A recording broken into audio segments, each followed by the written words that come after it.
Cercanía, respeto, empatía y persistencia son los valores que construyen nuestra identidad.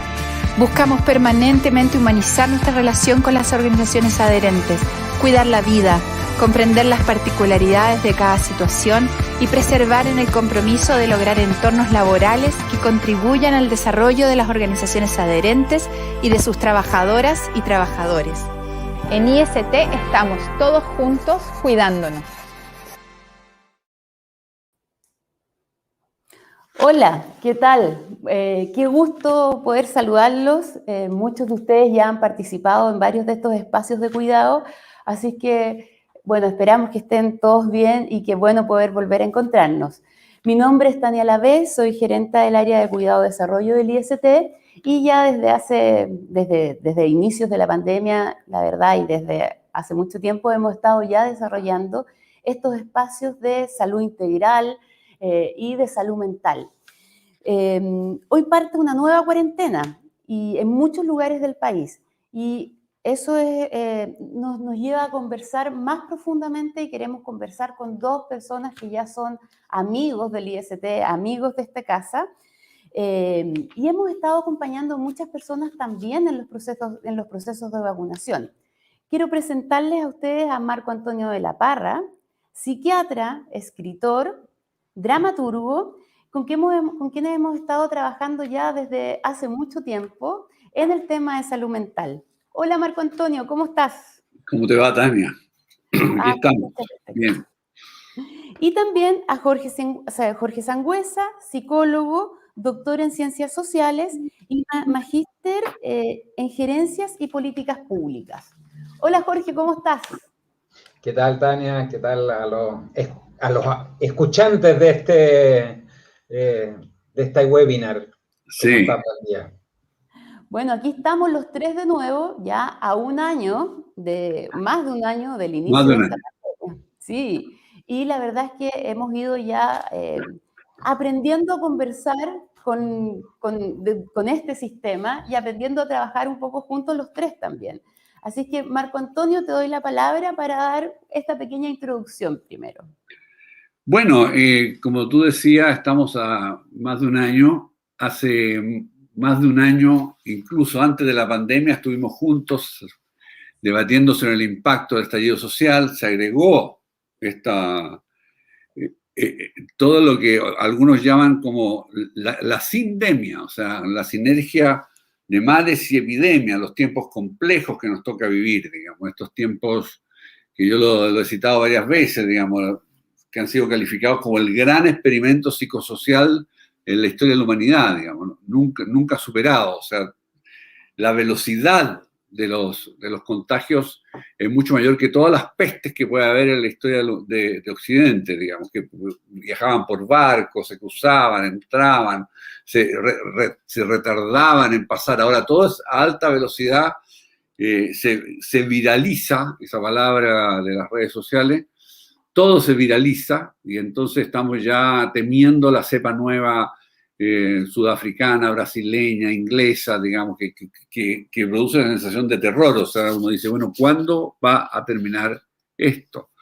Estos son tiempos tremendamente complejos, han alterado nuestra relación con el trabajo, han alterado nuestra relación con la familia, han alterado la relación con la pareja, han alterado la relación con el cuerpo, con la propia salud.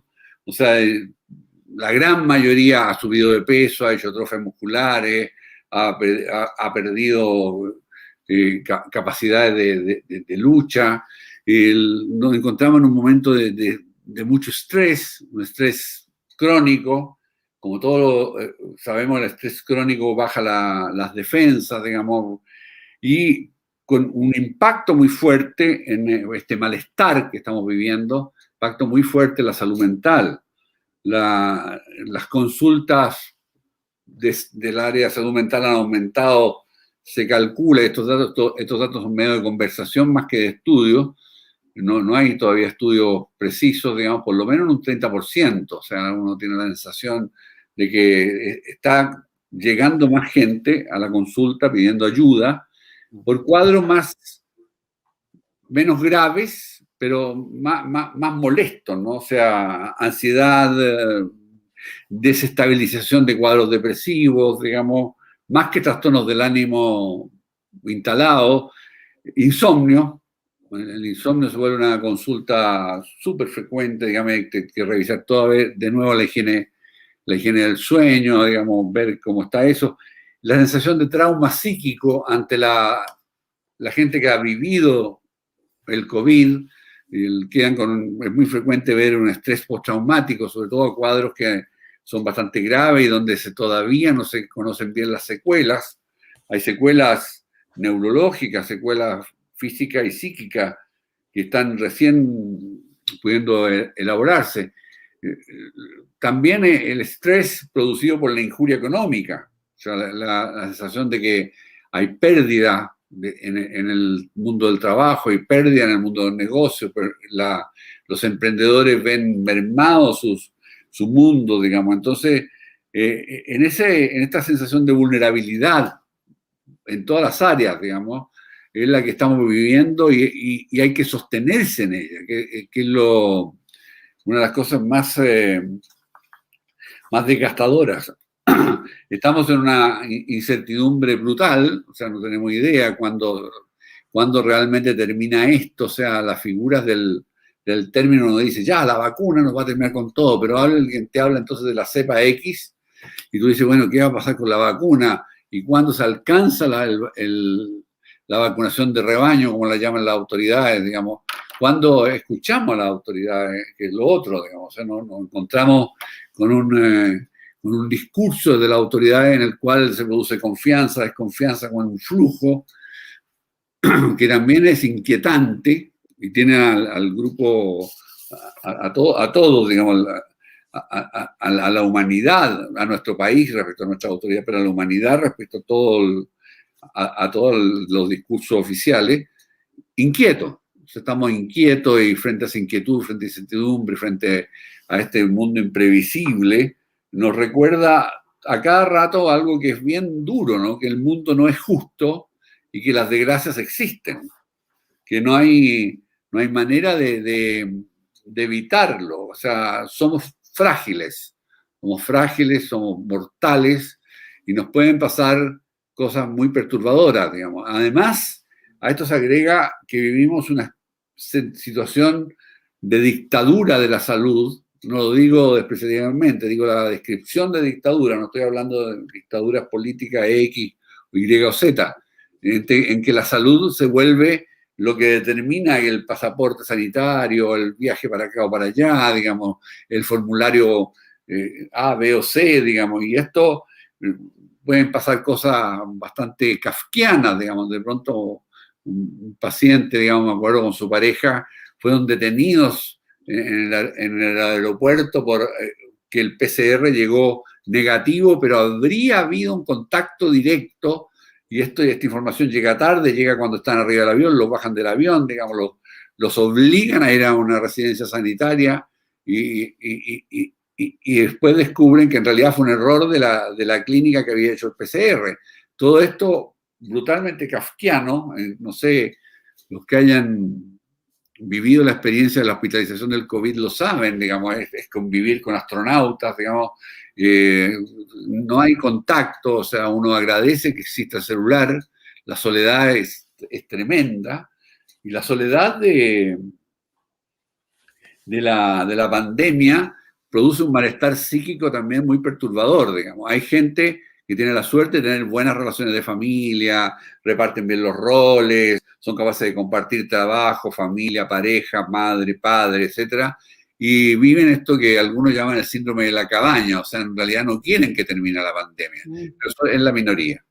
La gran mayoría lo está viviendo con malestar y está descubriendo esto que es tan importante, lo vimos en algún anterior encuentro, digamos, que el cuidado llegó para quedarse, o sea, el cuidado, el ser todos capaces de desarrollar instancias, un repertorio de conductas, digamos, destinadas a proteger al otro, a la otra, digamos.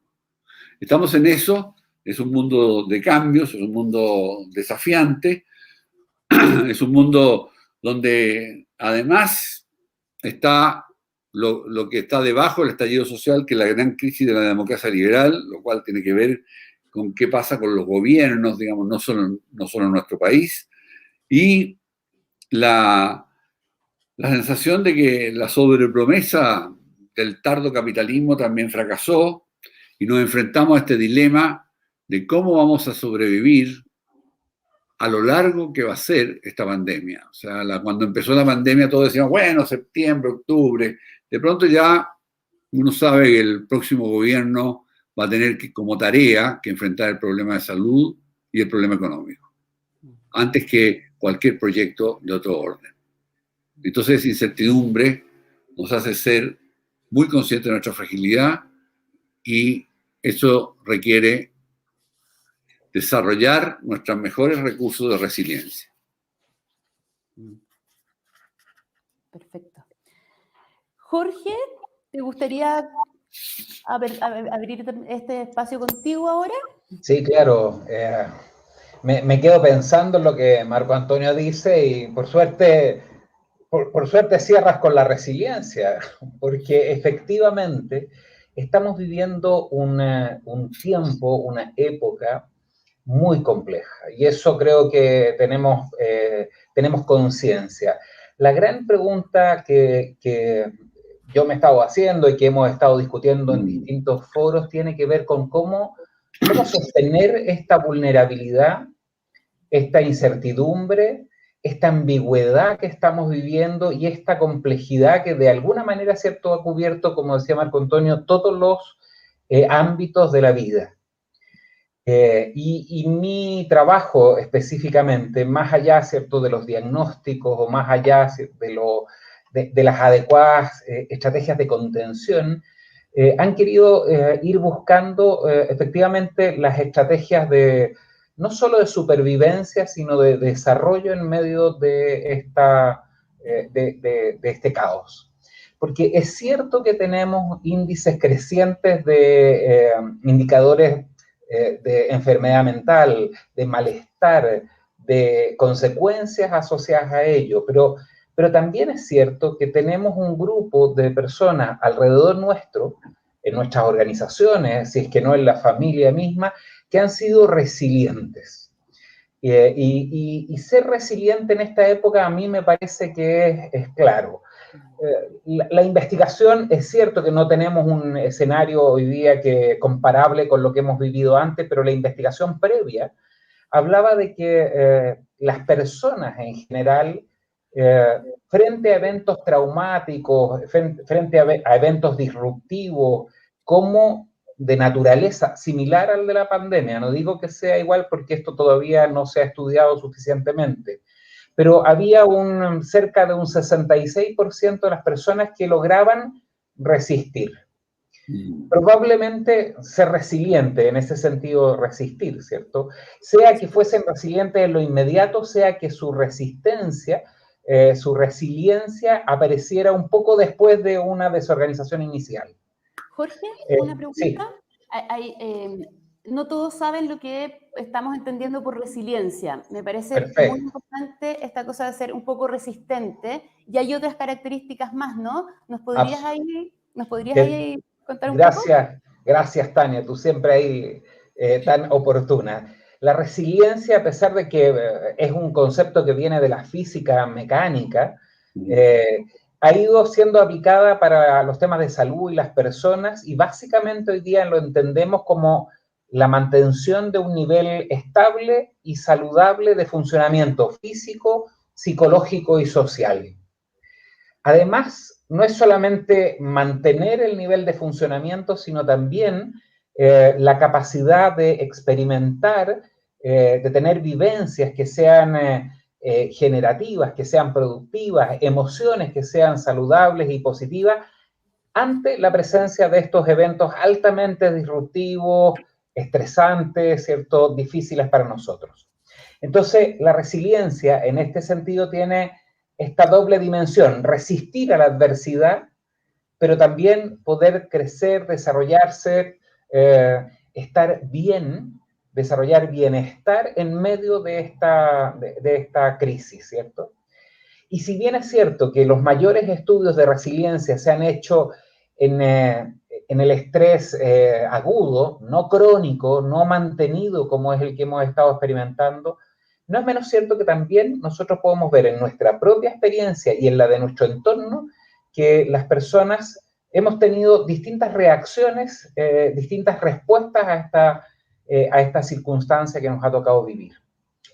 Y la gracia es que efectivamente podamos ser capaces de descubrir, aprender y de poder desarrollar nuestra capacidad de resiliencia. Dentro de los muchos estudios que hay, y quiero mencionar solamente uno que me parece que es de los más interesantes, es que el menor impacto de una situación de estrés mantenido está asociado a la red de apoyo. Marco Antonio lo mencionaba. La red de apoyo es fundamental y uno dice, bueno, pero si estamos con distancia física, digo, distancia física y no social, por favor, eso es importante. Al inicio de la pandemia hablábamos mucho de la distancia social, no, es distancia física, pero distancia social tenemos que ser capaces de sacarla de nuestro vocabulario porque finalmente atenta contra la idea de la red de apoyo. Y el segundo factor determinante tiene que ver con la flexibilidad en la regulación de nuestras emociones y también de nuestra manera de pensar. En términos técnicos se habla de las operaciones cognitivas, ¿no? Entonces, red de apoyo es calidad de las relaciones interpersonales, ¿sí? Número de personas que está dentro de nuestra red, más que incluso la calidad. Fíjense, estos estudios son bien clásicos ya, pero la salud mental está asociada al número de personas que conforman nuestra red social más que a la calidad de esta red. La calidad importa, por cierto, pero si tengo calidad con una sola persona y es la única que forma parte de mi red de apoyo, ando más o menos mal. Pero bueno, red de apoyo, calidad, ¿cierto? O número de personas que forman parte de la red y flexibilidad en la regulación de las emociones y en mi manera de pensar para poder afrontar lo que estamos viviendo. A mí me parece que en este momento en que estamos iniciando o estamos enfrentando tal vez el desgaste de la resistencia, tenemos que trabajar fuertemente en la capacidad de flexibilizar nuestra relación con las emociones y nuestras maneras de pensar. A mí me parece que eso es hoy día lo más vital en lo contingente que estamos viviendo. Ok, vamos a empezar con las preguntas de la gente.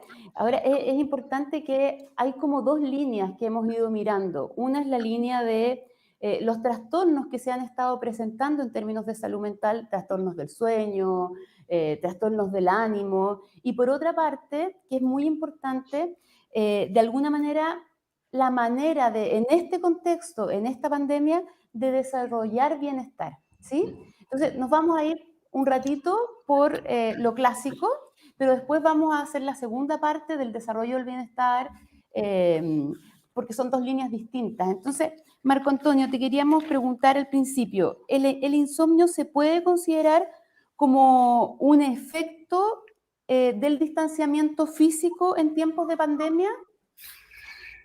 Yo creo que el insomnio es una figura más compleja, ¿no? Está muy ligado al estrés. Recordemos que las hormonas del estrés son la adrenalina y el cortisol, las básicas, y la adrenalina no deja dormir, digamos, se disparan para que uno esté alerta, no para que uno duerma, no para que uno se relaje, digamos. Entonces, ese estrés crónico ya, como señalaba Jorge, estamos en una situación crónica, ¿no? Obliga a revisar la higiene del sueño, como yo refería al comienzo, digamos. Entonces yo lo veo mucho más conectado con el estrés de la pandemia que con el distanciamiento.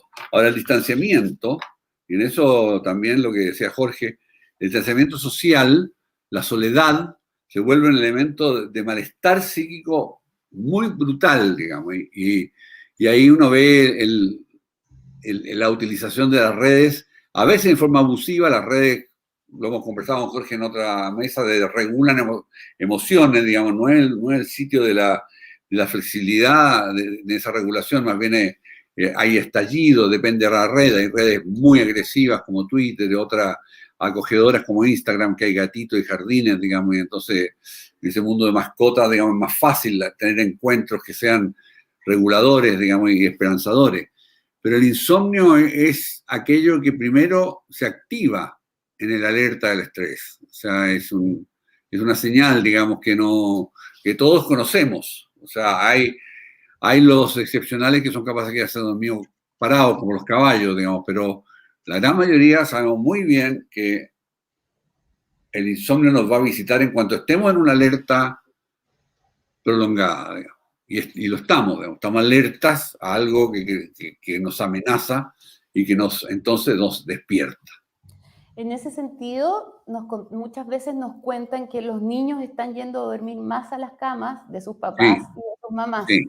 Y ahí yo veo dos cosas, veo como el contacto físico como algo importante, ¿no? El abrazo, el apapachamiento, como lo podríamos decir, y también las conversaciones que podemos tener ahí con los niños. ¿Es así, Jorge? ¿Cómo lo ves tú desde el ámbito de la psicología? O sea, estoy contigo de acuerdo. Estaba leyendo, me disculpa, pero las intervenciones que hacen y está fantástico, digamos, ¿no? Un paréntesis, pero quiero saludar ahí a la distancia a Eladio Recabarren, un amigo, un conocido amigo de la juventud hace muchos años, y que yo creo que tiene que ver con justamente esto de recrear los espacios que hoy día tenemos. Es cierto que nuestra capacidad de acoger a otros puede estar disminuido porque estamos afectados, está claro, ¿sí? No estamos plenamente volcados ni con toda nuestra capacidad de escucha, de atención, de acogimiento al otro. Sin embargo, vivimos con otros. Y esos otros hoy día podrían ser distintos. Hay algunos de nosotros que hemos tenido la posibilidad de recibir gente que viene a dejar cosas a nuestra casa.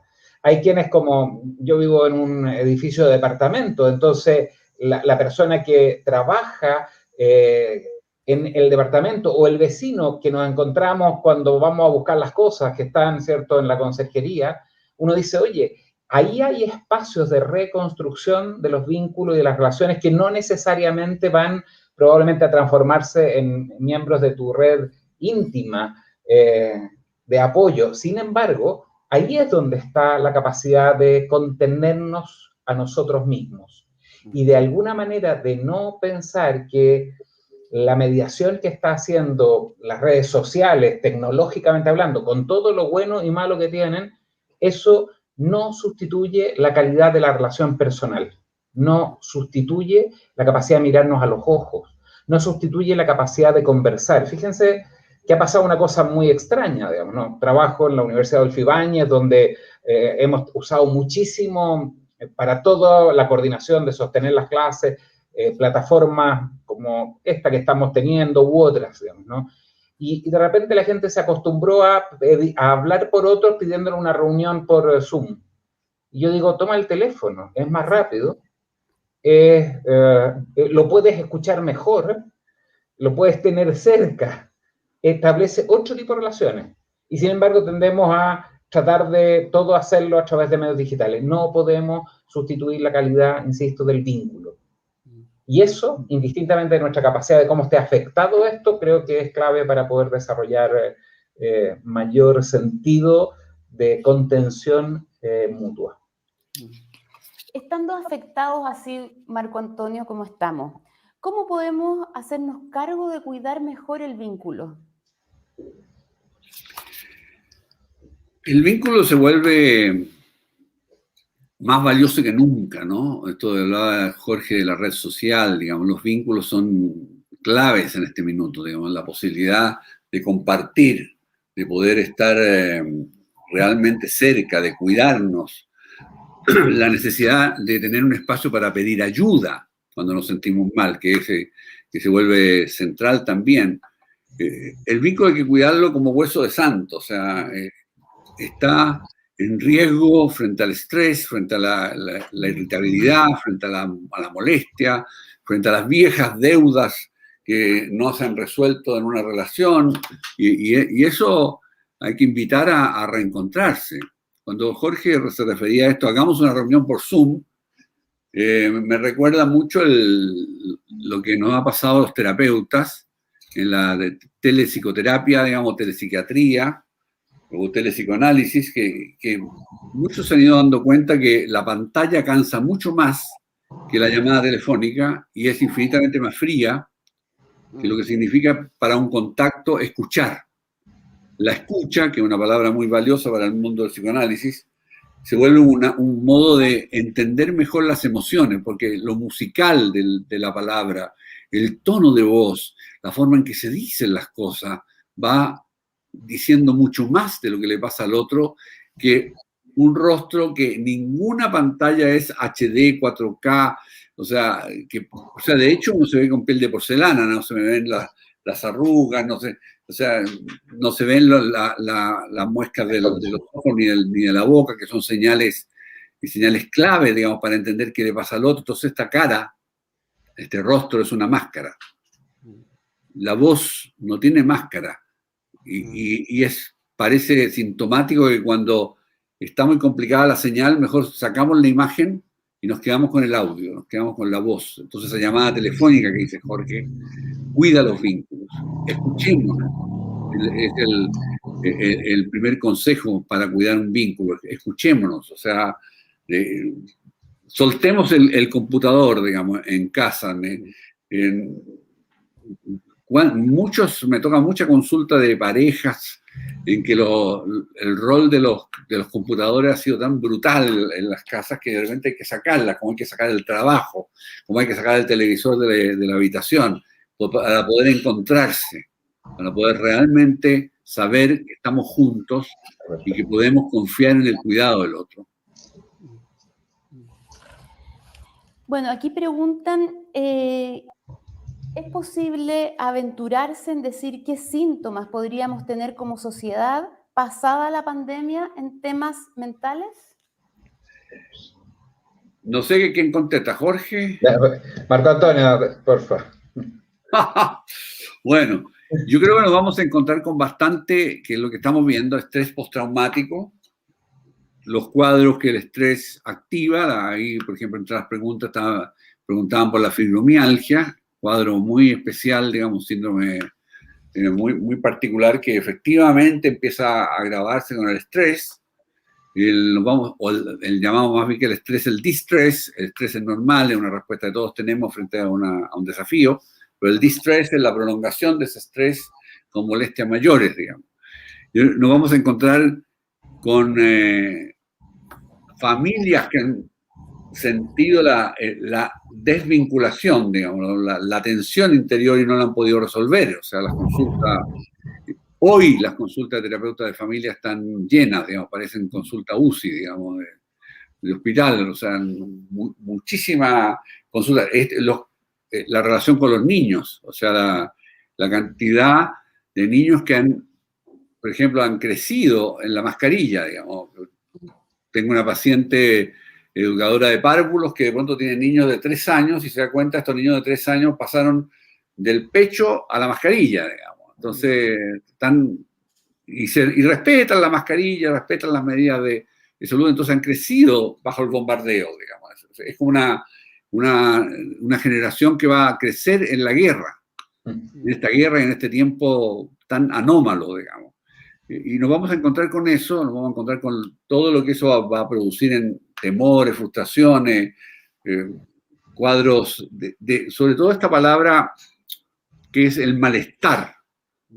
Y dentro de los malestares, estaba leyendo los comentarios, el cansancio. El cansancio, Byung-Chul Han, este filósofo coreano-alemán, digamos, publicó hace tiempo un librito que se llama Sociedad del Cansancio. Ahora habla de la pandemia y el cansancio brutal del no hacer cosas, digamos, que no es un cansancio físico, un cansancio que involucra todo el sistema mental y la sensación de agotamiento que producen las pantallas. O sea, como dice Jorge, yo invito en general a la gente que trabaja con grupos, no se asusten de la pantalla sin rostro, vuelvan a la escucha, vuelvan a tomar contacto, digamos, no esta vigilancia, te enciende tu pantalla, sino que de pronto escuchémonos, de pronto tengamos encuentros más íntimos en la palabra. Y en eso yo creo que está un trabajo muy delicado, pero vamos a encontrarnos con mucha consulta, muchas de las que estamos empezando a ver y que van a aumento. O sea, parejas que no pudieron seguirse viendo porque quedó uno acá y el otro allá, digamos, relaciones familiares que se vieron brutalmente estresadas, las vamos a tener que acoger y ayudar, digamos, a reparar lo que sea reparable. Sí, ahí tal vez, Marco Antonio, podría ser que después hiciéramos un taller con la gente de escucha, porque nos ha llegado en los talleres que hacemos en los programas de aprendizaje, que la gente cree que de alguna manera no le basta con lo que ha aprendido del escuchar. Y nos dicen que escuchar no es solo poner la oreja, digamos. A veces les falta saber hacer preguntas, a veces les falta escuchar desde un lugar. Mira, nos contaban en algún momento, y aquí hay una pregunta aquí, hay muchas situaciones de estrés con adolescentes por encierro. Entonces, muchas, yo tuve a mi propio hijo en algún momento el año pasado muy deprimido por la falta de contacto social, ¿no? Y en ese sentido la escucha en las organizaciones, en la familia es muy importante. Y en ese sentido también decir que la escucha de repente en estos tiempos de crisis a veces tiene que ser más compasiva. A veces tiene que poner por delante el vínculo y que los niños, los adolescentes, estén absolutamente claros que el vínculo no está en juego. Y eso va a ser con nosotros, o sea, con nuestros estados de ánimo, con nuestras emociones. Entonces, yo sí los quiero dejar invitados después para desarrollar un taller de escucha juntos, los tres, para toda la gente, porque eso nos llega mucho pedido, ¿sí? Sí. Y no sé si... Tenemos pega, Jorge. Buen desafío. Y en este sentido, ¿qué herramientas, además de la escucha, puede haber para manejar estas situaciones de estrés de los adolescentes por el encierro? Hemos dicho el contacto más íntimo, el contacto telefónico, no solamente las pantallas, no solamente el contacto de calidad, que yo creo que eso, Jorge, es fundamental, porque siempre hablamos como de las relaciones de mucha calidad, pero efectivamente, incluso biológicamente, con el tema de los ambientes enriquecidos, es importante tener más interacciones sociales. ¿Qué otra herramienta podemos estar mirando para ofrecerle a nuestros propios hijos? O sea, tenemos un montón de herramientas. Ojo que tenemos que primero ser capaz de reconectarnos de reconectarnos emocionalmente con nuestros hijos. Nosotros, este es un tema, no solo con nuestros hijos, con nuestras parejas, con nuestros jefes, con nuestros compañeros de trabajo, con aquellas personas que trabajan con nosotros, que dependen de nosotros. Este es un punto, ¿no? Efectivamente, la cuarentena obligatoria, lo que hizo, hay estudios en Wuhan al respecto bien interesantes. Una de las principales consecuencias post-cuarentena fue una cantidad de divorcios extremadamente grande. En Chile hemos estado viendo el aumento tremendamente significativo de violencia intrafamiliar, que es un tema del cual no hablamos. Y esto tiene que ver con que finalmente los pocos espacios o las pocas válvulas de escape, si uno quiere, la interacción obligada, hace que emerjan otro tipo de problemas. Con nuestros hijos, pero también con nuestras parejas, yo digo, tenemos que reconstruir los vínculos. Si uno probablemente lo ha visto en distintos lados, hoy día las relaciones están tremendamente mediadas por estos aparatitos, ¿sí? Y tú ves personas, parejas, madre, padre, hijo, en la comida, en el almuerzo, en la oficina, da lo mismo, con el teléfono al lado, sobre la mesa. Más si además estás en jornada, en esta doble presencia, digamos, ¿no? Que nuestro trabajo nos obliga o tenemos que estar conectados con una cierta, diría yo, locura colectiva. Discúlpenme lo poco académico, pero me parece irracional eso que se ha perdido por una falta de entendimiento de lo que significa estar verdaderamente conectado con aquello que hacemos. Pero cuando está mediado a través de estos sistemas, la comunicación y la relación, difícilmente vamos a poder tener un espacio. Entonces, es cierto, nuestros hijos se encierran en los juegos, en el computador, en el teléfono, porque es el modo de mantenerse conectado. He escuchado yo familias que eran muy radicales con no entregarle, no regalarle un celular al hijo antes de los 14 años, en fin, y hoy día tú ves niños de 8 años que tienen su celular porque es el modo de mantenerse en contacto. Que uno podría decir está muy bueno, pero esto tiene de contrapartida un problema, porque yo a través de esta relación, que es una relación mecánica finalmente, me meto en el celular, me relaciono con la pantalla, no con el otro. Aun cuando yo le voy a poner emoticones, ¿sí? Reconstruir la relación, tener espacios libres de tecnología. Efectivamente, no solamente apagar el computador, sino también apagar el teléfono y el WhatsApp, ¿para qué les cuento? ¿Sí? O sea, efectivamente tener espacios, microespacios de convivencia, generar, retomar, ¿cierto? Cuando tenemos cuando estamos en casa, tener que tener al menos una comida juntos al día. Una cosa simple. Y ahí soltar el celular, porque he visto familias también que efectivamente están empezando a comer juntos, pero dejan el celular y responden. No, todos los celulares fuera. El hábito de la higiene del sueño, aquí hay un hábito que hay que instalar, y es dejar la tecnología fuera, generar esos espacios. Mira, preguntan, ¿qué hacer cuando se tiene solo una red de apoyo que es de buena calidad, pero no se tiene mucha cantidad? Jorge, como tú nos hiciste la introducción a ese tema.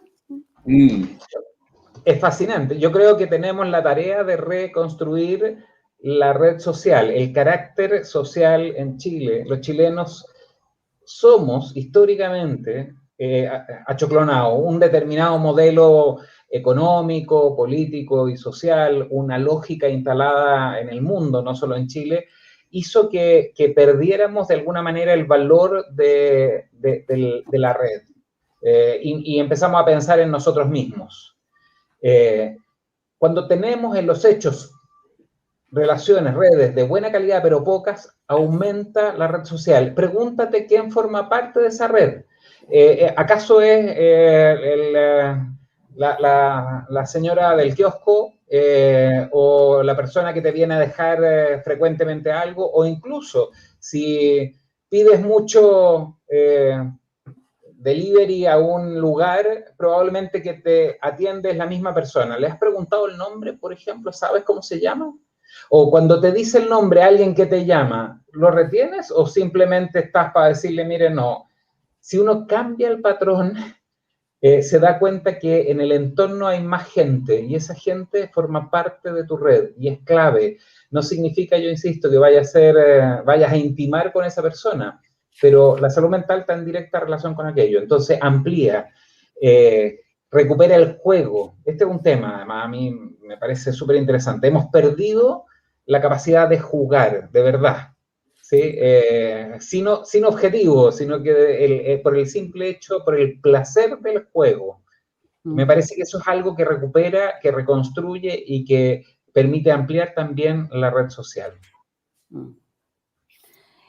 ¿Cuál sería, Marco Antonio, preguntan aquí, el rol de la conciencia en la resiliencia? Qué pregunta más difícil. Una pregunta teórica que tendríamos que ver de qué estamos entendiendo por conciencia. O sea, yo no sé si, bueno, tomaré la resiliencia, ¿no? Y la conciencia lo tomaré en un sentido muy, muy llano, como el darse cuenta, ¿me entiendes? Eso te iba a decir, tomémoslo como el darse cuenta para... Porque puede ser, nos podemos meter en teorías, digamos, que el darse cuenta de este resistir necesario de la resiliencia, yo creo que es clave porque los métodos para desarrollar una resiliencia requieren hacerse cargo de la catástrofe. Hacerse cargo de la catástrofe para poder entonces desarrollar creatividad. La creatividad es la gran el gran recurso que tenemos para combatir lo incierto, para combatir nuestra vulnerabilidad. No tenemos instintos como los animales, no tenemos comportamiento organizado, comportamentalizado, digamos, total, por ejemplo, no tenemos instinto maternal, o sea, tenemos que aprender a ser padres y madres, digamos, ¿no?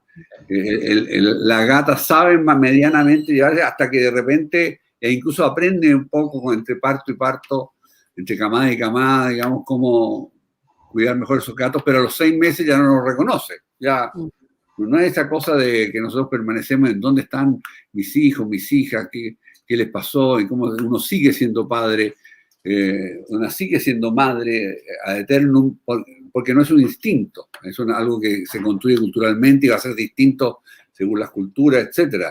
Entonces, la creatividad es nuestro recurso que reemplaza la carencia de instinto, la posibilidad de que aparezcan formas de crear normas nuevas. Esto de crear normas nuevas hay que estimularlo. Jorge habló de lo lúdico. Jorge habló de eso y yo agregaría el humor, el sentido del humor que requiere poder alivianar la catástrofe y poder enfrentarla con esta toma de conciencia de lo que está sucediendo para poder además compartirlo creativamente, compartirlo sin agresividad, compartirlo sin descarga, sino con algo que invite a que el grupo pueda desarrollar eso que Byung-Chul Han denuncia, que se alteraron los rituales. Los rituales han sido destruidos por los hábitos de la pandemia, o sea, el celular, la pantalla, la falta de límite entre el trabajo y la casa, que se funden, crean un mundo sin rituales, y sin rituales es muy difícil que haya una buena resiliencia, y la creatividad funciona mejor cuando hay rituales porque trabaja con ellos, los recrea, los toma, los respeta, los retira, y entonces, en ese sentido, ese darse cuenta se transforma en un espacio de creación. O sea, la salud en general es mantenernos creativos, mantenernos siendo capaces de crear nuevas normas frente a cualquier cambio. O sea, una persona que se resfría pierde la capacidad de crear normas respecto a una baja temperatura o frío, digamos.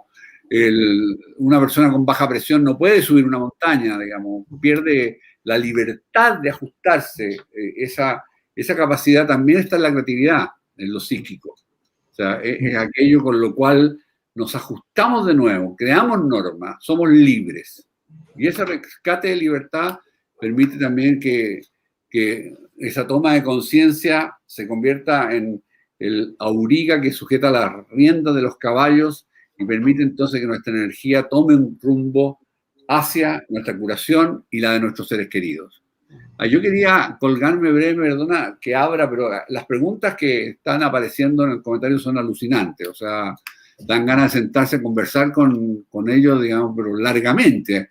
Hay todo un tema con la mujer, digamos, la mujer, el cuidado, el tema del cuidado, el tema de cómo la mujer se quedó con los cuidados, digamos, y todos los hombres que sufren son los hombres que están solos, digamos.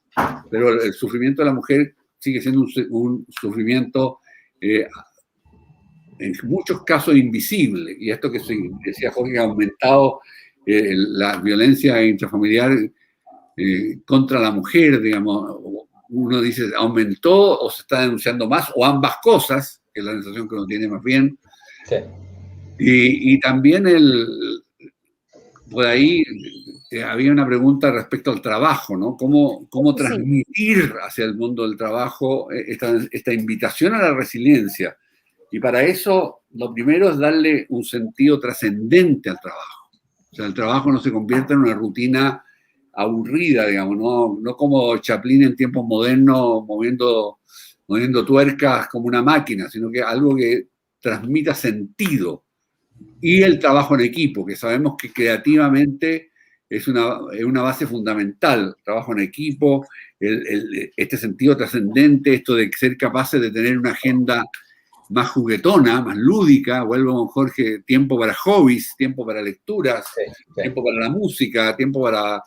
La gente les da risa cuando digo esto, tiempo para bailar, o sea, el baile tiene un efecto antiestrés notable, los ejercicios físicos no gimnásticos, yoga, la meditación, el mindfulness, el desarrollo de habilidades de otro tipo, que enriquezcan la experiencia de vida en momentos de pandemia. Porque la experiencia de vida se ha empobrecido a algo muy, muy, muy escaso y que terminamos todos con burnout. Tal vez ahí, Marco Antonio, mencionar que muchas veces estas cosas cuesta partir haciéndolas. Por ejemplo, me cuesta partir haciendo, no sé, caminar media hora, porque estoy cansada, porque estoy estresada. Entonces también comentar que a veces uno tiene que, lo voy a poner, es una mala palabra, tal vez me puedes ayudar, no es obligarse, pero sí ponerse en práctica, ponerse en marcha para el propio autocuidado, porque dado como estamos, no nos ocurre solos, hay que de alguna manera darse cuenta, ¿no? La palabra más bonita es invitarse.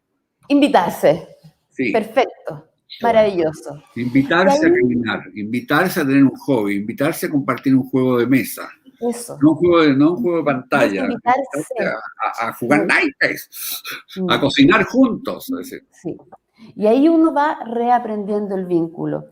Y bueno, hemos estado trabajando los tres muchas veces en organizaciones, Jorge, y en ese sentido, ¿cuál consideras tú que es el rol de las organizaciones en el cuidado de las personas?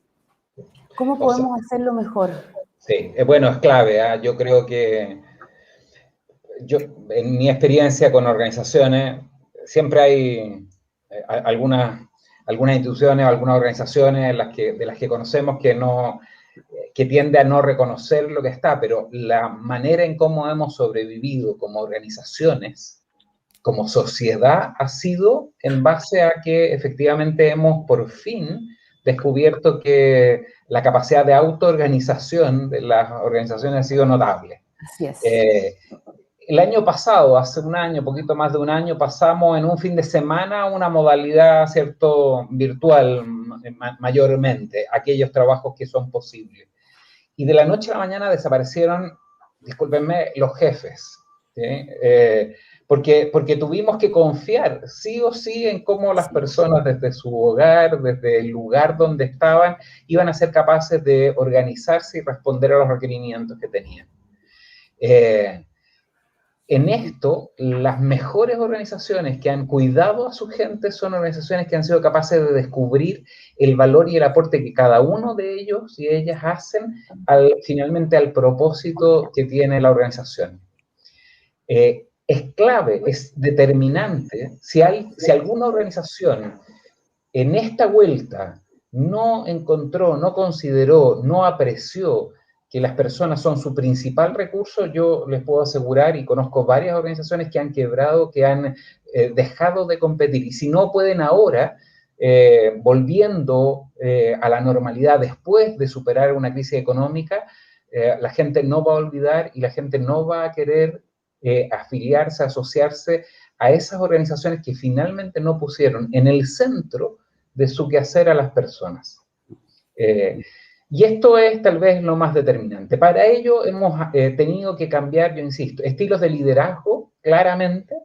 Las áreas de personas en las organizaciones de verdad se han transformado en socios estratégicos de la alta dirección, como nunca. O sea, esto era un discurso que las personas que trabajan en las áreas de recursos humanos habían aprendido como en la literatura, ¿no?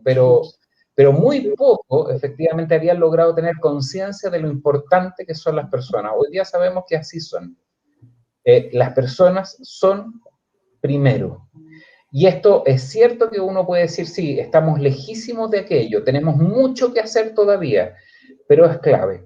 Un tema que además ustedes trabajan y han insistido mucho en el tema, la salud mental en las organizaciones es responsabilidad no solo de la jefatura, sino de la comunidad laboral.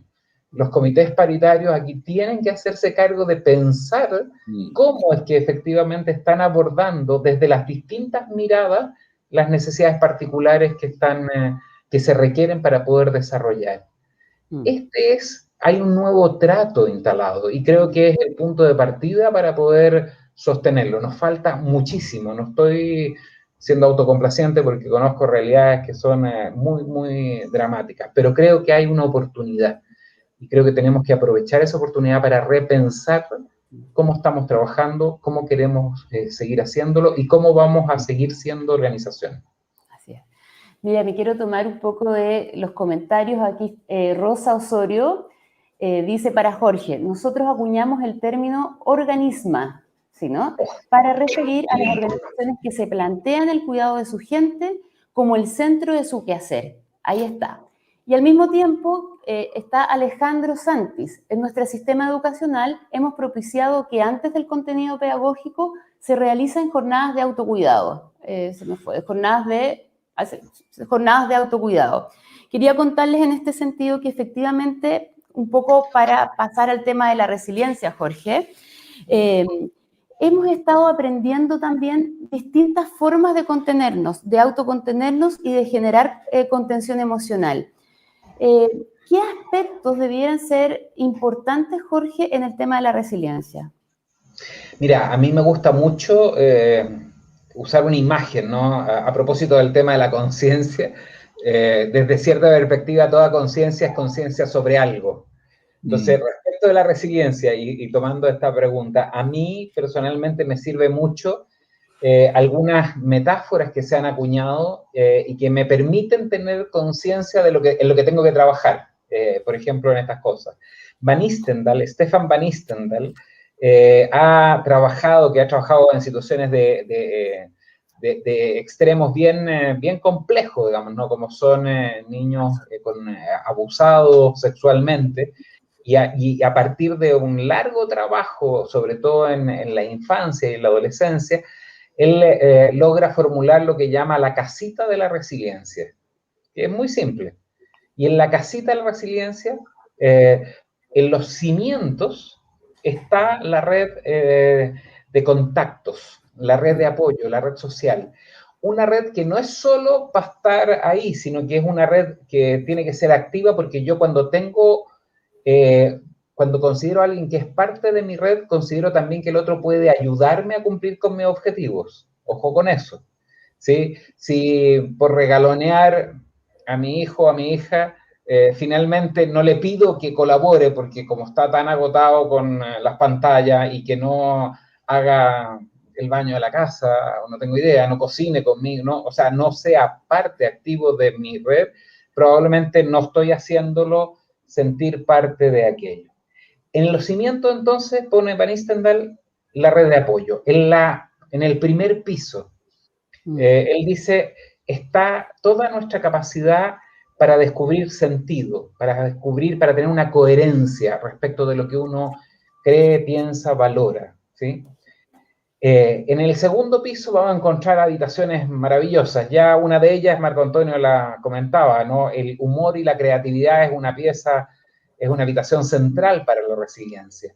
Pero también la conciencia de las propias aptitudes y competencias. ¿En qué soy bueno yo? ¿Para qué sirvo? ¿Qué aporto? ¿Qué hago bien, por pequeño que sea? ¿Y qué puedo y estoy dispuesto a aprender? Esto es clave. Porque otra pieza central es la autoestima y los valores que uno tenga, ¿sí? Eso habla de una manera o de una disposición a conocerse a uno mismo. Ahora, y no quiero ser irresponsable porque esta situación nos está afectando a todos y de muchas maneras, la puerta de entrada de esta casita es la satisfacción de las necesidades básicas. Necesitamos asegurar mínimamente el cuidado de nuestra salud y por lo tanto de nuestra alimentación, también de la vivienda, también, ¿cierto?, de la salud cuando así lo requerimos, satisfacción de necesidades humanas básicas. Sin eso no hay resiliencia posible. Y eso es algo que tenemos que ser capaces de combinar entre todos. Es interesante ahí, Jorge, porque efectivamente, de alguna manera, han salido varias cosas mal, qué sé yo, pero también han salido muchas cosas buenas de muchas personas. Ha salido la solidaridad, ha salido el estar presente, ha salido, ¿no? Y desde ahí, aquí me quiero preguntar aquí, me quiero tomar de Maki Luz. efectivamente hemos tenido que aprender cosas nuevas y también hemos tenido que desaprender. Y tal vez ahí el darse cuenta es bastante fundamental. Sí. ¿Algún tips para el darse cuenta? Alguien nos decía en algún momento la capacidad que tiene el ser humano de mirarse y de mirar que se está mirando. Es un paso hacia el darse cuenta. ¿Qué otra manera tenemos para darnos cuenta de cómo estamos funcionando o de cuáles podrían ser ciertos patrones que están surgiendo? Las prácticas de mindfulness que trabajan sobre este tema plantean de meditación, si ustedes quieren, plantean la necesidad de estar presente. A mí me parece que eso es un punto de partida. Estamos tan en el allá y entonces, ¿cierto?, de lo que tenemos que hacer o de las demandas que tenemos o en la incertidumbre de lo que va a ocurrir, que nos olvidamos de lo que está pasando aquí y ahora. Desarrollar, ampliar nuestra capacidad de estar presente, y presente es aquí y ahora, siendo capaz de recuperar las cosas más centrales. Fíjense que en algunos de los programas que hemos estado desarrollando, entiendo que ustedes también lo han estado ahí ofreciendo, poder tener no largas meditaciones como lo que hacen las personas que están entrenadas en meditación, sino pequeñas meditaciones, pequeños cortes en la vida. Cuando te vas a tomar un té o un café, ser consciente de la temperatura del agua, del sabor, de la diferencia que tiene, ¿cierto?, tu cuerpo cuando ingiere o no la bebida. Eso, ser consciente de tu café, una pausa consciente, es de las cosas más potentes que te puede ayudar a ser consciente de lo que necesitas. Y eso es algo que no hemos olvidado. Voy a darle el paso a Marco Antonio, solo decir una pequeña cosa a propósito de lo que pregunta Álvaro Guzmán. ¿Qué medidas recomendarías para gente que está en teletrabajo? Efectivamente, yo diría que la práctica del estar presente, además de todas las pausas activas, es muy importante, porque en este sentido es importante mirar que tenemos 10.000 conversaciones, o mucho futuro, o mucho pasado, y eso es lo que no nos permite estar presentes. Entonces, es darse cuenta que a la hora de estar aquí, necesito estar aquí, presente, con corazón, con el alma, y todas esas conversaciones que surgen de qué está pasando, de qué va a ser después, dejarlas en paréntesis un segundo para estar presente con el otro y con uno mismo. Sí. Marco Antonio, sí. Respecto del darse cuenta, ¿qué otro tips nos podrías dar? Mira, yo creo que esta pregunta sobre el desaprender y aprender, creo que es bien importante porque la creatividad, que yo en mi caballo de batalla, es mi gran bandera, digamos, como para restituirnos, para poder reencontrarnos como sociedad, para poder hacer un nuevo estado de conciencia, requiere desarmar, ser capaz de desarmar para armar de nuevo. O sea, la primera tendencia del estrés es aferrarse a las normas viejas. Y estamos enfrentando una situación que desarma todo, desafía todo. O sea, no podemos hacer lo que nos servía hace un año. Tenemos que estar inventando conductas nuevas. Esto requiere inventar una familia distinta, digamos, por ejemplo, una pareja distinta, una pareja en que los roles se alteren, en que todos planchen, todos hagan el aseo, todos cocinen, todos hagan clases, todos jueguen, en que hay que deshacer cosas que parecía que eran el cotidiano. El cotidiano de antes de la pandemia se hundió absolutamente. Y además nos pilló a mayor parte de los hogares chilenos por el tardo capitalismo endeudados, digamos, con un problema muy grande de fragilidad económica. Y esto también es un estrés que requiere ser conversado, que requiere enfrentarse de nuevo, que requiere emprender de otra manera las cosas, digamos. Yo siento que es un momento de revisar quiénes somos en profundidad. Y esto es raro, habría que aprovechar la pandemia, ¿no? Aprovechar para parar, y esto es lo que Byung-Chul Han denuncia, ¿no? Que no estamos parando, perdimos los momentos de divagar en un viaje en metro o huyendo del trabajo a la casa. Ahora siempre cito el chiste de Charly García, ¿no? Yendo de la cama al living, es el gran movimiento que hacemos, digamos. Y entonces, esta fusión de actividades impide que tengamos momentos para nada. Momentos que sin que sepamos meditar, sin que estemos entrenados en mindfulness, realmente divagamos, que son momentos muy importantes en la creación, un momento muy importante en el darse cuenta, en el ajá del creador, digamos, en ese momento que permite llegar a dormir y que no importe nada, que no vaya a descubrir nada. Todos hemos resuelto problemas matemáticos soñando, digamos, hemos resuelto problemas laborales soñando. Eso significa haber bajado la ansiedad, haber suspendido esta toma de conciencia alertada, exigida, estresada, sino que de pronto descender a esto que decía Jorge, ¿no? Que tiene la meditación, estar ahí, estar en un aquí ahora, en un carpe diem mínimo, o sea, sencillamente tomar contacto con lo que me está pasando menor, digamos, suspender el ruido de la mente, poder quedarnos en blanco, que eso a los occidentales nos aterra. O sea, la historia de quedarse en blanco es tardía en Occidente. En Occidente el descubrimiento de no hacer nada es del siglo VI después de Cristo, cuando un monje llamado Casiano empezó a describir la conducta de los monjes del convento que se daban vueltas, no hallaban qué hacer, no podían rezar, no se concentraban, y inventó el aburrimiento. No es que haya sido más entretenida la sociedad griega, romana, en los primeros tiempos de la Edad Media, pero la nada era tolerada. Era un momento al que se llegaba. Ahora vivimos un mundo lleno de cosas, pero lleno de elementos, de ruido, de pensamientos, de decisiones. Y eso, hacerlo descender en esta pausa, porque estamos en un stand-by de muchas cosas, digamos, en que no podemos imaginar el mundo que viene. Tú me preguntabas, Tania, ¿cómo va a ser el mundo que viene? Y yo, bueno, ni idea. Sospecho que va a ser no muy bueno en el momento de transición, pero lo que viene después va a ser un mundo interrogado brutalmente en sus relaciones políticas, en sus relaciones económicas, en el sentido de la vida que le hemos dado durante las últimas décadas en Occidente. Y en Oriente también, digamos, que se salva. A mí me parece súper importante, Marco Antonio, porque hay como un cierto cambio de paradigma. Pensamos que para solucionar los problemas tenemos que estar en alerta. Y efectivamente se han resuelto grandes problemas en la ducha, durmiendo, soñando, y tiene que ver entonces, desde lo que te escucho, con bajar el nivel de alerta para que surjan otras formas de conocimiento, de relacionarnos con el mundo, que surgen solo desde ese lugar.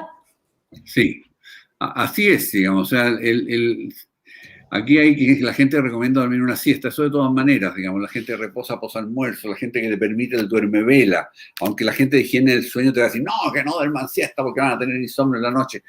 No, hay un grado de pérdida de conciencia que es necesario, de una conciencia discreta, o sea, que solamente esté ahí, digamos, la temperatura del agua, como decía Jorge, en el pequeño sabor, en el aroma, en tomar contacto con nuestros sentidos y con nuestra experiencia corporal, y de pronto dejar que aflore esto que estamos llevándose el inconsciente. O sea, gran parte de lo creativo, gran parte de la reflexión es una reflexión que se va a producir en el inconsciente, se va a producir en el silencio de la mente. Y ese silencio hay que permitirlo. Sobre todo ahora que la vida nos demanda soluciones y empiezan a aparecer oportunidades que no creíamos que existían, digamos. O sea, cuando me preguntas por el futuro, hay que preguntarse también por un futuro en que el cambio digital va a ser radical. De hecho, nos pilló la pandemia con cambio radical y con pantallas. Las pantallas las podemos protestar contra ellas, nos agotan, no hemos logrado saber manejarlas, pero también por suerte estaba el celular para los que estaban intubados, digamos, en el hospital y no podían tener relación con nadie. O sea, hay cosas las cuales han sido muy aportadoras también, pero también muy disruptivas, porque no sabemos todavía ser libres y creativos con ellas, con las nuevas tecnologías. Y esas nuevas tecnologías van a cambiar el mundo laboral de una manera radical, van a arrasar con el 50% de los oficios, van a inventar otros oficios, y Ahí hay un comentario que dice, en mi vida había lavado tanta loza como antes de este último año en pandemia, y hasta lo encuentro terapéutico. Quería tomarme de eso, efectivamente, y esa seguramente es una forma también de hacerlo presente o de hacerlo radiando. Hasta terapéutico, dice Alejandro Santi, ahí está. Absolutamente. Sí. ¿Qué más? Yo estaba pensando respecto como del valor de la cotidianeidad. Sí. O sea, porque finalmente lo extraordinario hoy día se volvió cotidiano y lo cotidiano desapareció, se volvió extraordinario, vamos a decir. Sí. Y entonces, a propósito más de lo que están comentando acá en el chat, hay quienes tienen un pequeño jardín, hay quienes lavan la loza, hay quienes meditar no les resulta. La vida cotidiana está plena, llena de microeventos significativos que de alguna manera van haciendo la vida. Y yo tengo la impresión de que tenemos que volver a recuperar eso, digamos, ¿no? Entender que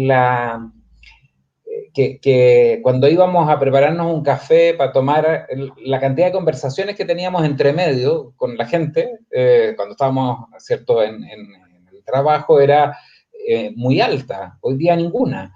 Entonces, recrea eso, ten espacio, separa, sé capaz de recuperar. Ojalá, es cierto que hay muchísimas personas que no lo pueden hacer, pero si puedes tener, aunque sea un rincón en tu casa, donde sea tu, comillas, oficina, tu lugar de trabajo o estudio, para que el otro espacio siga siendo la mesa del comedor o el living o tu pieza o el lugar donde te echas en la cama a hacer nada o lo que sea.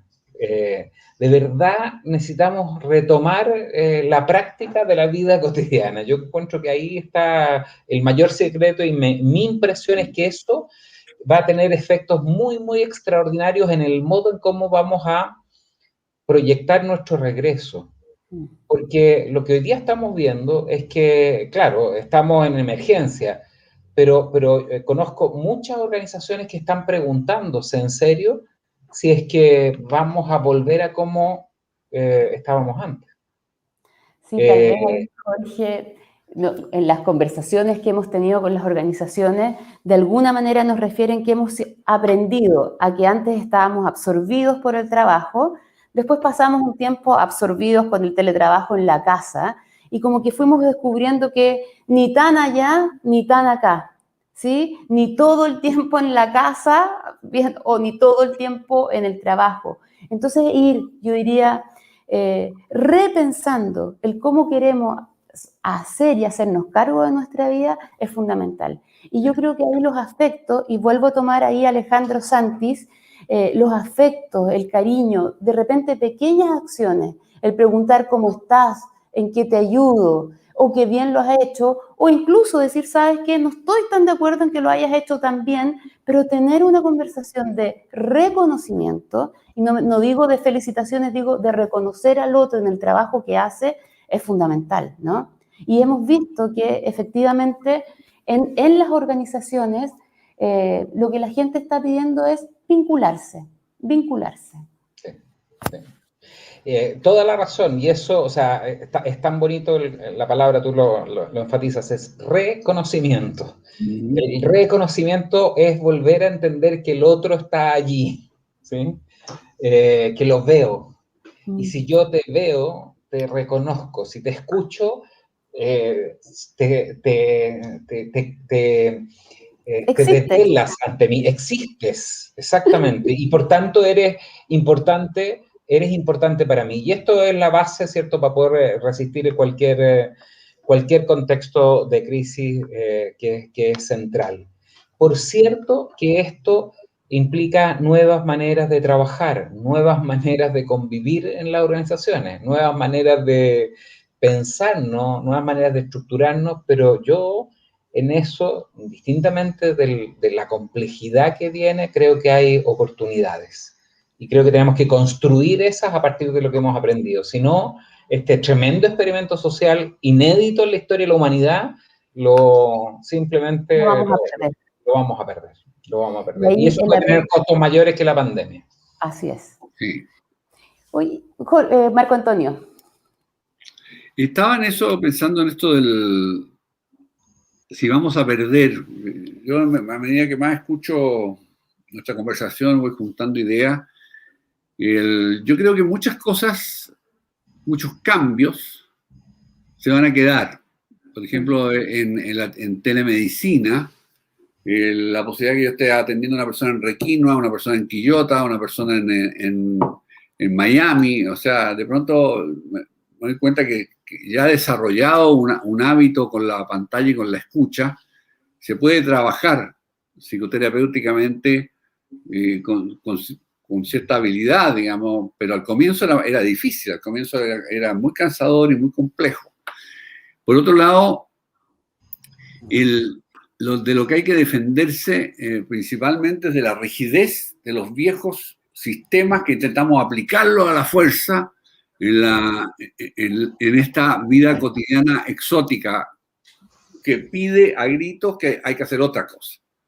Hay que sentarse de otra manera, hay que en la mesa, hay que disponer de otra manera los hábitos, hay que disponer de otra manera los horarios y tener mucho, pero mucho ojo con cómo se filtra el mayor trabajo, el mayor rendimiento, esta cosa que yo veo muy ligada al tardocapitalismo, digamos, del fruto rápido, digamos. Entonces ya, no se pierde tiempo yendo al trabajo, entonces vamos a trabajar mucho más. Y esto se coordina con algunas empresas que aprovechan, entonces ya, lo tengo a casa este empleado, la tengo en la casa, esta mujer, me da lo mismo si está cuidando a los niños, me da lo mismo si está además haciendo clases, le voy a pedir que las cosas sean para anteayer, no para mañana, digamos. Y en eso la situación se vuelve terrible porque empieza la televida.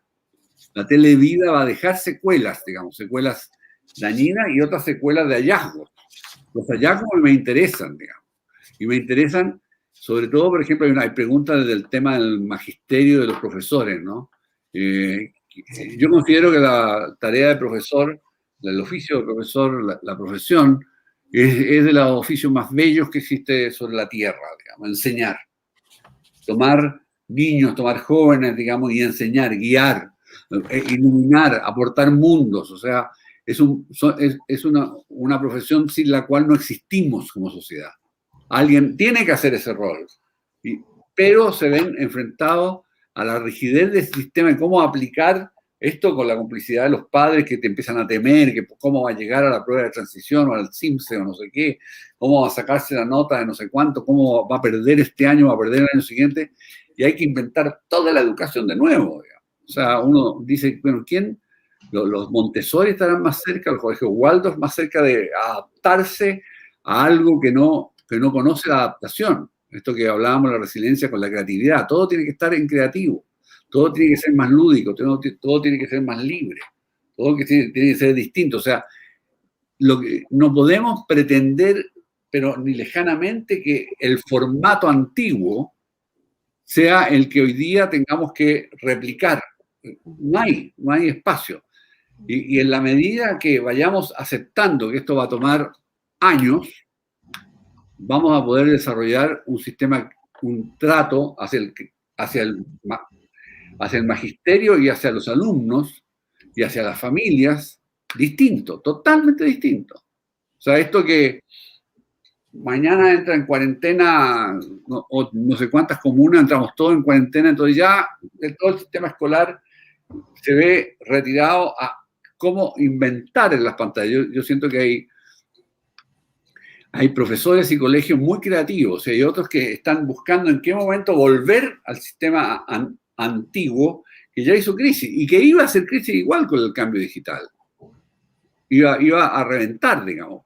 Ahora, nuestra relación con los profesores es una relación de deuda siempre, ¿no? Porque tal vez, como digo yo en alguna obra de teatro mía del siglo pasado, tal vez justamente porque es una profesión muy bella, se le castiga para que no se enteren que son los verdaderos creadores de una sociedad, los profesores. Más que los psicólogos, más que los psiquiatras, más que los médicos, más que los políticos. Están haciendo un pequeño mundo en cada sala de clase, un pequeño mundo donde realmente uno aprende lo más importante. A veces sustituyen y salvan de familias patológicas. O sea, suceden tantas cosas en esa relación.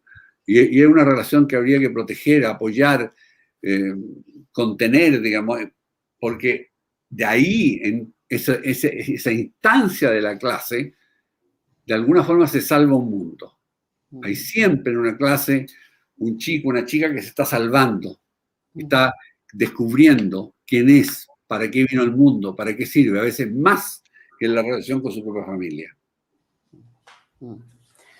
Hoy estaba pensando que de todas maneras esto nos ha abierto en las organizaciones nuevas formas de conocernos y reconocernos, ¿sí? Entonces está surgiendo, yo me acuerdo, partimos con mindfulness en el IST hace 10 años más o menos, y alguna gente en empresa pensaban que eso era o una terapia, o pensaban que eso no era para el mundo del trabajo.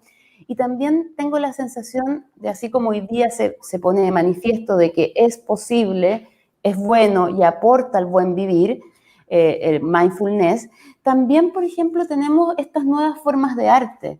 Nosotros trabajamos con Marco Antonio, ¿te acuerdas, Marco Antonio? Con el equipo, en algún momento, en la comprensión de los ritos en la cultura. ¿Y por qué teníamos que comprenderlo para poder generar con ritos y con otras cosas, formas de culturas preventivas, culturas de cuidado?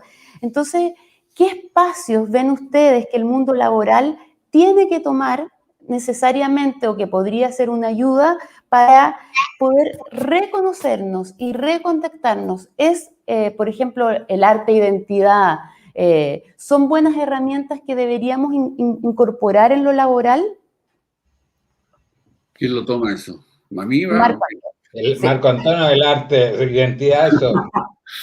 Yo, mira, creo fervientemente en los talleres de transformación artística, lo llamo yo, ¿no? O sea, de cómo una experiencia de vida, al hacer trabajar artísticamente, ya sea desde la arte, según la habilidad y talentos de la persona que está en ese taller, no forzar como ciertos talleres de música preciosos. Yo feliz hubiera aprendido más música si no me fuerzan a tocar la flauta dulce hasta la tortura, digamos, ¿no? O sea, de pronto hay otras formas de descubrir con qué formas artísticas te puedes transformar a través de ellas, digamos, y tener, por ejemplo, el trabajo de terapia narrativa, que conozco grupos que trabajan en el Sename, con aprender a contar tu historia.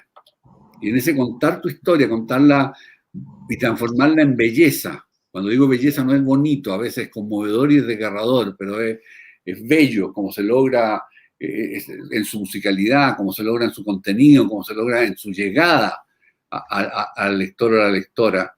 Entonces, ese trabajo de transformación le da un sentido mayor a la experiencia de vida. No es la experiencia de vida que uno ve en los muchachos que están con ideas suicidas, porque ¿para qué vivir si lo paso tan mal, digamos? Y todo parece no tener ningún sentido, no tengo espacio laboral, no tengo perspectiva de enseñanza. O sea, entonces la terapia narrativa hace descubrir de pronto que mi relato cuenta un mundo, y que ese mundo es importante, que es leído por otras personas, y al ser leído por otras personas cobra otra dimensión, cobra esta dimensión artística, se empieza a ser cuidado y trabajado, y entonces ya volverse alguien que crea, sentirse aporto al mundo, es tener una experiencia de sentido feroz.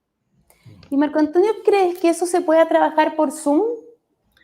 Sí, bueno, yo estoy trabajando con algunos pacientes, digamos, en Zoom. Requiere que me lleguen, aunque sean WhatsApp, pero que me lleguen mails o textos, digamos, y que son leídos, conversados, leídos por mi lado, luego conversados, luego vamos viendo, no, sabes, esto no es un cuento, esto es una pieza teatral. Y poder convertir eso en material de imagen, donde mis habilidades ayudan y descubro esta persona, es por ahí donde se va a mover, o si no, derivar a las artes en que se sienta mejor. Y este trabajo que a veces hacen a algunos equipos de terapia ocupacional también, digamos, de cómo realmente transformar la experiencia. O sea, la experiencia más dura en una experiencia de sentido. Sí, lo pensaba Marco Antonio porque de alguna manera tenemos aquí una comunidad. Hoy día, Sí, ¿cuántas me personas hay? cuento. Hay 250 personas conectadas ahora. Y pensar que tal vez estos espacios, esta es una comunidad que generalmente nos acompaña, ¿no? La gente que está hoy día aquí es gente que ha estado antes. Y es gente que de alguna manera es buscadora y que quiere buscar nuevas herramientas, tanto para sus organizaciones como para remirarse, aprenderse y desarrollar un buen vivir. Y pensaba que tal vez podríamos invitarnos, esta comunidad que ya está, a hacer algo, a hacer un trabajo para trabajar con los tres, digamos, con este tema. ¿Te hace sentido, como Sí, diríamos? no, definitivamente, digamos. Y uno ve familias que lo hacen, que son sorprendentes, ¿no? Son familias que tocan música juntos o hacen distintas artes juntos, mantienen, mantienen lo lúdico y lo creativo como parte de la vida, ¿no? Se disfrazan con cierta frecuencia para ciertos rituales, digamos, hacen una pieza teatral menor para ellos, digamos, para ellos invitan a otros primos, sobrinitos, qué sé yo, y se montan, nos dice, están como en permanente creación, digamos. Es muy cercano, pero mi hijo mayor, digamos, que decidió ser psiquiatra y dramaturgo también, pero de una manera totalmente distinta a la de su padre. La casa en que vive con mis tres nietas y su mujer, digamos, es un colegio Montessori, eso no es una casa, digamos. O sea, está todo lleno de juguetes, no están las divisiones living, comedor, cocina, dormitorio. Sí, hay referencias, o sea, efectivamente no se pueden quedar dormidos en la escalera, pero hay como una tendencia que aquí está el mundo de los libros, aquí está el mundo de la lectura, aquí está el mundo de compartir esto y continuamente estas nietas que tienen 9, 6, 3 años, digamos, están jugando, ordenando, colaborando, cambiando de roles, digamos, y yo conozco otras familias que también lo logran y eso lo pueden, lo emociona a esa familia está salvándose del confinamiento en creación.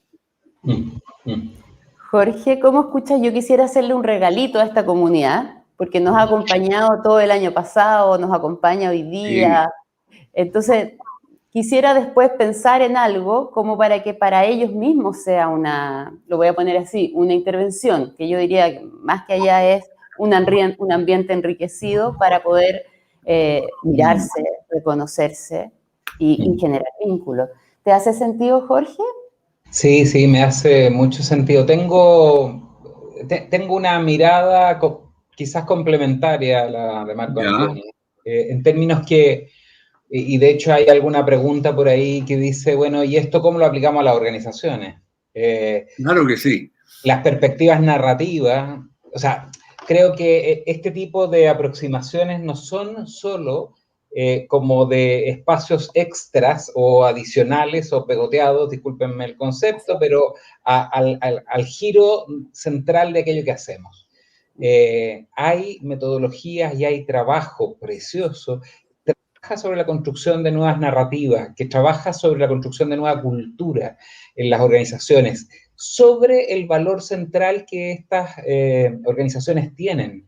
Entonces, no es que vayamos a hacer esto como complemento a aquello que hacemos, sino que tenemos que hacerlo como parte de aquello que hacemos. El valor de la organización, el aporte de valor, ¿cierto?, se recrea en la medida en que somos capaces de incorporar estas perspectivas también. Yo soy un convencido que tenemos que trabajar en la transformación de la cultura. Necesitamos no una gestión del cambio, sino que una cultura de cambio, que sea capaz de tomar lo que estamos viviendo y transformarlo en un insumo central para que, en definitiva, podamos seguir teniendo aquel propósito mayor que inspira a muchas de las organizaciones que están aquí, que probablemente son el resultado del aporte que cada uno de quienes están aquí, ¿cierto?, han hecho. Bueno, vamos a ir cerrando. Quiero agradecerle profundamente a Marco Antonio, un abrazo grande, te echo de menos en lo presencial. Lo presencial Se lo echamos todos de menos. Así es que bueno, ojalá que pase esto para darte un abrazo, porque de verdad te echo de menos. Y Jorge, bueno, nosotros hemos estado juntos en lo presencial bastante, y sí me quiero quedar, y no sé si es muy loco, que salga de aquí, hay 250 personas que de alguna manera hemos estado en contacto y podemos formar una comunidad. Entonces nos vamos a quedar con los datos y plantear después tal vez un pequeño trabajo con ellos, con los que están aquí hoy día, porque ya es más protegido, ya de alguna manera nos hemos estado leyendo, conociendo, entonces para los que estuvieron aquí hoy día, tal vez un pasito más, haciendo algún ejercicio, como es una prueba, y no es, nosotros sí vamos a pedirle ahí a la gente que esté en disposición de prueba, porque la resiliencia también tiene que ver con la flexibilidad. Y si no, no lo vamos a lograr. Entonces, invitarlos también a que desde el cariño con que están tomando este espacio y con, yo diría, la sabiduría y la experiencia de Marco Antonio, de Jorge y todo lo que hacemos al IST, los que quieran, después se inscriben, les va a llegar un mail y tratar de formar una comunidad.